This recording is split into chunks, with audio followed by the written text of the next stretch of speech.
Good morning विद्यार्थी मित्रों, मैं दीपक सर प्रेम विद्या मंदिर से कक्षा 10 में गणित में हम प्रश्नावली 3.3 हमारी जो बाकी थी, जिसमें से हमने पहला प्रश्न जो था कि प्रतिविस्थापन विधि से हमने किए थे प्रश्न, जिसमें उसके 5 प्रश्न थे, जिसमें से हम पहला प्रश्न देख लिया था।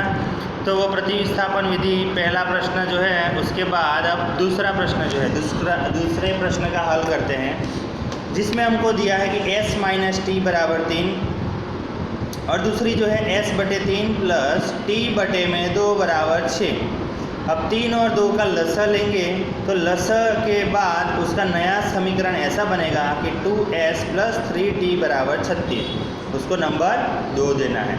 अब समीकरण 1 और 2 में देखना है कि यहाँ पे s है तो यहाँ पे 2s है। तो क्या करेंगे, समीकरण 1 में से s माइनस टी बराबर 3 है तो s को क्या करना है, सूत्रकर्ता बनाना है। तो s का मान जो है सूत्रकर्ता बनाते हैं तो t जाएगा इस तरफ, तो माइनस टी का हो जाएगा प्लस टी। अब ये s का मान जो है वो आपको समीकरण नंबर 2 में रखना है। 2 में रखेंगे तो जहाँ पे ये समीकरण 2 यहाँ पे लिख दिया है, 2s प्लस 3t बराबर 36। 2s की जगह पे 3 प्लस टी प्लस 3t बराबर 36 है। 3 दूनी 6 प्लस 2t प्लस 3t बराबर 36। 3 और 2 5 होंगे तो 6 प्लस 5t बराबर 36।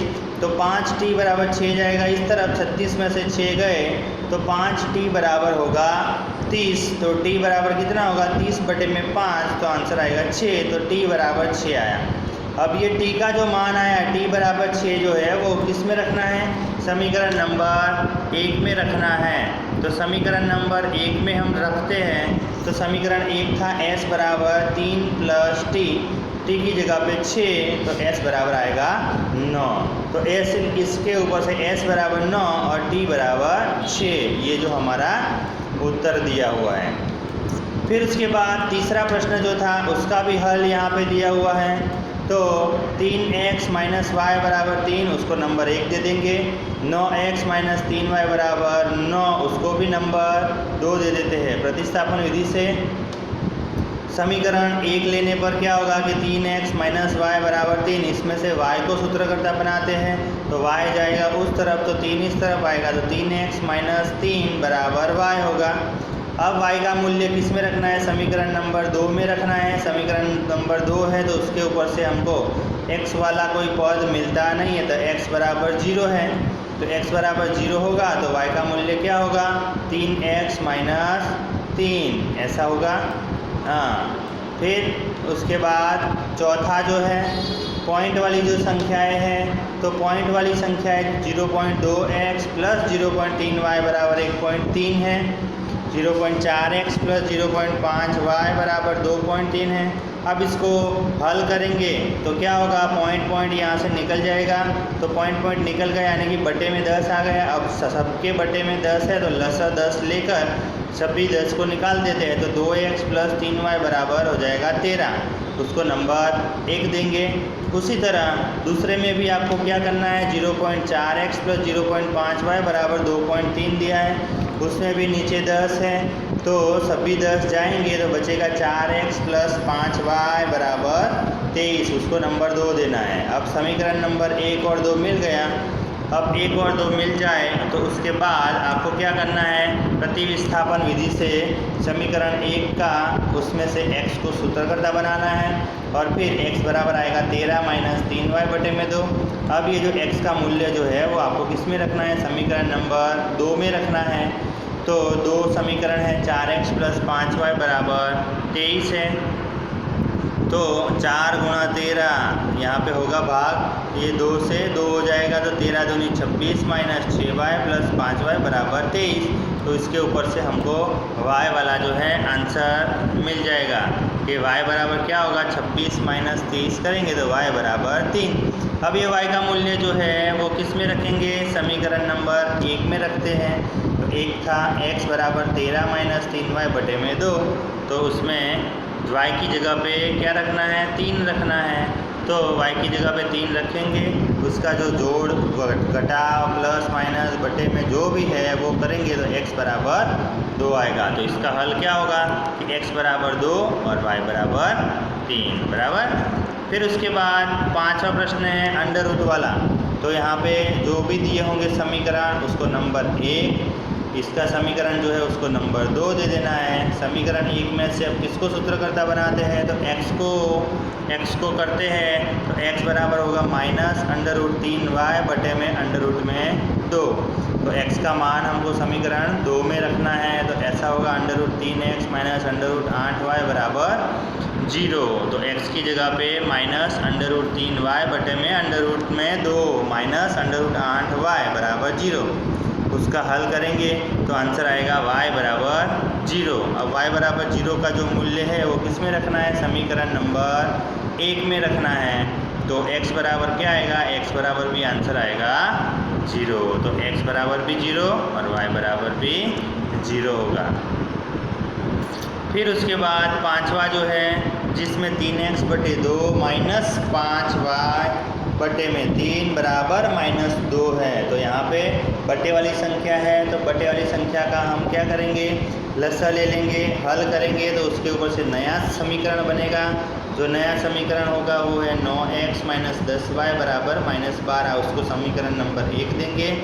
और इस तरफ दूसरे में जो x बटे में 3 प्लस y बटे में 2 बराबर 13 बटे में 6 दिए उसका भी हम हल करेंगे लसा निकाल के। तो उसका समीकरण बनेगा कि 2x प्लस 3y बराबर 13, समीकरण नंबर 2। अब समीकरण नंबर 1 और 2 मिल गया। अब क्या करेंगे, अब प्रतिस्थापन विधि से उसका हल करेंगे। तो प्रतिस्थापन विधि में हम क्या करते हैं, सबसे पहले तो समीकरण 2 में से हमने क्या बनाया, x को सूत्रकर्ता बनाया तो x बराबर आया 13 माइनस 3y बटे में 2। अब जो x का जो मान है वो समीकरण 1 में रखेंगे और उसका हल निकालेंगे। तो आप देख रहे हो उसी तरह से हमको y बराबर क्या मिलेगा, 3 मिलता है, बराबर ना, 3 मिलता है ना। तो ये जो y बराबर 3 आया वो 3 किस में रखना है, समीकरण नंबर 1 में रखेंगे। तो एक क्या था कि x बराबर 13 माइनस 3x बटे में 2 था, तो उसमें रखेंगे तो x बराबर हमारा आंसर आएगा 2। तो इसी तरह हम x बराबर 2 और y बराबर 3 उसका मूल्य निकल सकता है। फिर उसके बाद दूसरा प्रश्न है, क्या है वो प्रश्न कि 2x प्लस 3y बराबर 11 और 2x माइनस 4y बराबर -24 दिया हुआ है, उसको हल कीजिए। हल करना है कौन सी रीति से, तो प्रतिस्थापन विधि से। और उसमें m का मान ज्ञात करना है कि y बराबर mx प्लस 3, m का मान ज्ञात करेंगे। तो सबसे पहले हमको ये जो 2 समीकरण दिए हैं, ये 2 समीकरण दिए हैं, तो समीकरणों को प्रतिस्थापन विधि से उसमें से x और y ज्ञात करना है। और वो जो x y का मूल्य आता है तो y की जगह पे वो मूल्य रखो, x की जगह पे मूल्य रखो, तो m उसके ऊपर से आपको मिल जाएगा, बराबर। तो यहाँ पे देखो पहला समीकरण, दूसरा समीकरण को फिर अब प्रतिस्थापन विधि से पहले x को सूत्रकर्ता बनाया तो ये आया। अब x का मान किस में रखना है, समीकरण नंबर 2 में रखा, तो उसके ऊपर से हमको क्या मिलेगा, y बराबर 5 मिलता है। अब ये y बराबर 5 का मूल्य किस में रखना है, समीकरण नंबर 3 में रखते हैं। तो x वाला मूल्य जो है क्या आएगा, x बराबर आपको आएगा, x बराबर आएगा -2। तो x बराबर आया -2 और y बराबर आया 5। तो ये जो है ये जो y बराबर mx प्लस 3 था उसमें आपको क्या करना है, y की जगह पे 5 और x की जगह पे -2 और फिर उसको हल करो तो आंसर m बराबर आएगा -1, बराबर। अब प्रश्न नंबर 3 जो है वो हमको समस्याएं दी होगी, यानी कि वो व्यवहारिक प्रश्न है। कौन से प्रश्न हैं, व्यवहारिक प्रश्न दिए होंगे। तो व्यवहारिक प्रश्न का समीकरण युग्म बनाना है और फिर उसको हल करना है। तो यहाँ पे हमको ऐसे प्रश्न दिए होंगे जैसे कि 2 संख्याओं का अंतर 26 है, एक संख्या दूसरी संख्या की 3 गुनी है, तो उन्हें ज्ञात कीजिए। तो यहाँ पे जो ज्ञात करना है उसको हम मानना पड़ेगा कि माना कि पहली संख्या x दूसरी संख्या y है। तो पहली दो संख्याओं का अंतर है 26। तो यहाँ पे पहली स्थिति में क्या दिया है, दो संख्याओं का अंतर यानी कि x माइनस वाई बराबर 26 दिया हुआ है, समीकरण नंबर 1। दूसरी स्थिति है कि वो 3 गुनी है, तो x बराबर 3y, समीकरण नंबर 2। अब समीकरण नंबर 1 और 2 मिल गया, उसके ऊपर से आपको क्या करना है, प्रतिविस्थापन विधि से उसका हल करना है। जैसे जैसे हल करते हैं तो यहाँ पे y बराबर 13 आएगा, वो y बराबर 13 को आप समीकरण नंबर 2 में रखेंगे तो x बराबर 39 आएगा। तो पहली संख्या जो हमने मानी थी कि x बराबर थी 39, दूसरी संख्या थी 13। उसी तरह प्रश्न नंबर 2 में दो संपूरक कोणों में बड़ा कोण छोटे कोण से 18 डिग्री अधिक है। क्या है वो, 18 डिग्री अधिक है, तो उन्हें ज्ञात करना है। तो यहाँ पे जो है उसको मानना पड़ेगा कि माना कि दो संपूरक कोणों में से बड़ा कोण है x और छोटा कोण y दिया हुआ है। दोनों स्थिति है कि पहला कोण x माइनस वाई बराबर 18 और दूसरी जो समीकरण है x प्लस वाई बराबर 180 दिया हुआ है। तो समीकरण 1 और 2 मिल गए, उसके ऊपर से आपको फिर उसकी प्रतिविस्थापन विधि से x और y बारी बारी पे ज्ञात करना है और जो माना है उसमें आपको रख देना है कि बड़ा कोण आएगा 99 और छोटा कोण आएगा 81। तीसरे में एक क्रिकेट टीम के कोच ने 7 बल्ले और 6 गेंदें 3800 रुपये में खरीदी और 3 बल्ले तथा 5 गेंदें 1750 रुपये में खरीदी। तो प्रत्येक गेंद का मूल्य ज्ञात कीजिए। तो यहाँ पे गेंद का मूल्य ज्ञात करना है, तो बल्ले का मूल्य x रुपया है और गेंद का मूल्य y रुपया है। तो कितने थे, 7 बल्ले 6 गेंद बराबर 3800 रुपये, तो 7x प्लस 6y बराबर 3800 नंबर 1। और दूसरी स्थिति में था 3 बल्ले और 5 गेंदें 1750 में, तो उसका समीकरण बनेगा 3x प्लस 5y बराबर 1750। समीकरण नंबर 1 और 2 मिल गया, उसके ऊपर से फिर आपको क्या करना है, प्रतिविस्थापन विधि से फिर उसका हल करना है। प्रतिविस्थापन विधि से हल करोगे तो उसमें आपको x बराबर 500 और y बराबर 50 मिलेगा। चौथा प्रश्न है, नगर में टैक्सी वाला है, जिसमें प्रश्न दिया है उसमें मानना पड़ेगा, जो ज्ञात करना है वो उसको मानो। तो नियत भाड़े को x मानते हैं, अतिरिक्त भाड़े को y मानते हैं। पहली स्थिति के हिसाब से पहला समीकरण ऐसा बनेगा कि x प्लस 10y बराबर 105। दूसरी स्थिति के अनुसार x प्लस 15y बराबर 155 है, समीकरण नंबर 1 और 2। अब उसके ऊपर से प्रतिविस्थापन विधि की मदद से फिर आपको उसमें से x और y याद करोगे तो x बराबर हमारा मिलेगा 5 और y बराबर मिलेगा 10, जिसमें नियत भाड़ा 5 रुपया और अतिरिक्त भाड़ा 10 रुपया होगा। और 25 किलोमीटर के लिए भाड़ा कितना होगा, तो उसके हिसाब से गिनती करोगे तो आंसर आएगा 255 रुपये।